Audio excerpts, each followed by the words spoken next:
Anyhow, so the lampshade lady yesterday was telling me that one of the most difficult aspects of her business is dyeing the items. Is that right? That's Now why is it so difficult? It seems like that'd be a no-brainer. Don't you just toss something in something and walk away and watch some soap operas and all the work's done for you? I wish. Well, what's the reality of it? The reality is that it's like having a painter's palette. And you know how painters will mix their colors.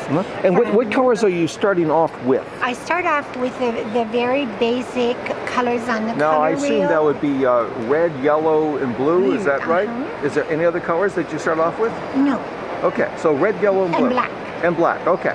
So with those colors, you're able to create all kinds of colors. So you Yes. just buy just those 4 colors.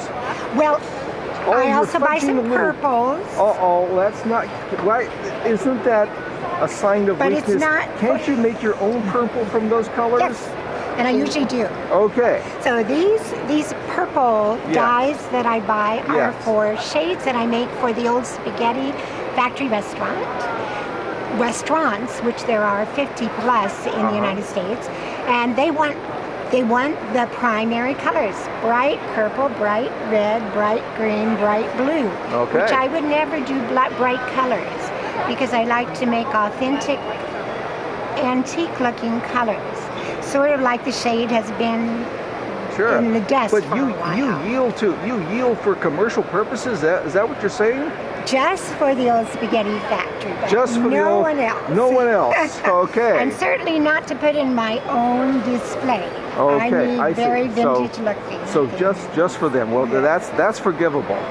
Now, what is the difficulty in doing the dyeing? What are the treacherous aspects of it? Well, usually people will give me a sample of a color they want me to match. Yes. So I go into my dyeing area and I get out the 4 main colors that I Yes. use, and I just, through the 33 years or whatever that I've been making shades, I sort of know basically what colors go into it. Uh-huh. But So how do you do it? You know how much of this and how much of that I have yields a something? bowl and I Uh-huh. have some water, and I sort of know by instinct really how much dye to put in that water. And then Well, I use if you were to make, let's say, your own shade of purple, how much of would you put in to make that? so I would put in a pinch of So a pinch. yeah, I could use red and black. Okay, now, but the term pinch, is that an exact term? It's exact for me, but not Okay. for anybody else. Well, let's say you only wanted half the quantity of a pinch. Is there a half a pinch? Or is the pinch the smallest unit of measurement?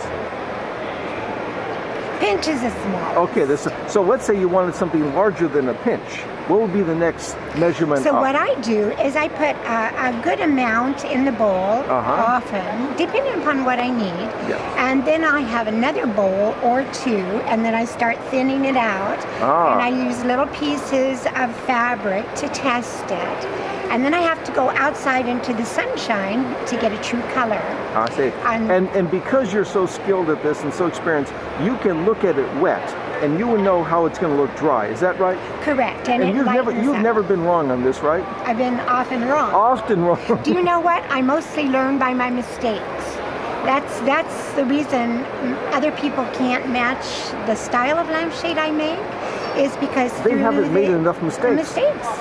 Haven't been brave enough to try things that might be slightly crazy. Now, but what work out. what is one of the more brave, crazy things that you have done? Well, last night I went home Last and night. a customer gave me the shade she bought from somebody else that was very bright and garish. Bright and Heaven garish. forbid. Bright. Jeez. Oh, pardon me, yes, but it was bright and garish. Yes. She wanted me to tone it down. Well, once a shade is made, you can't dip it into the dye.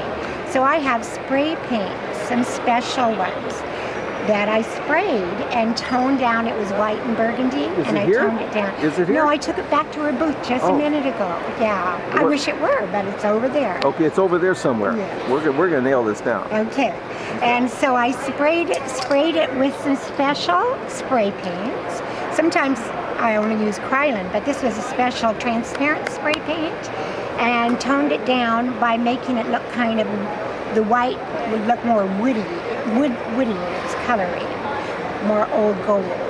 And so, but the crazy and scary thing about doing that kind of antiquing is that what if a spot comes out of the spray can right smack dab in the middle of the lampshade that took so long to make. So I take those kind of daring steps, knowing that I could ruin everything, but if I don't ruin everything, it will be so much better. Sure. Okay.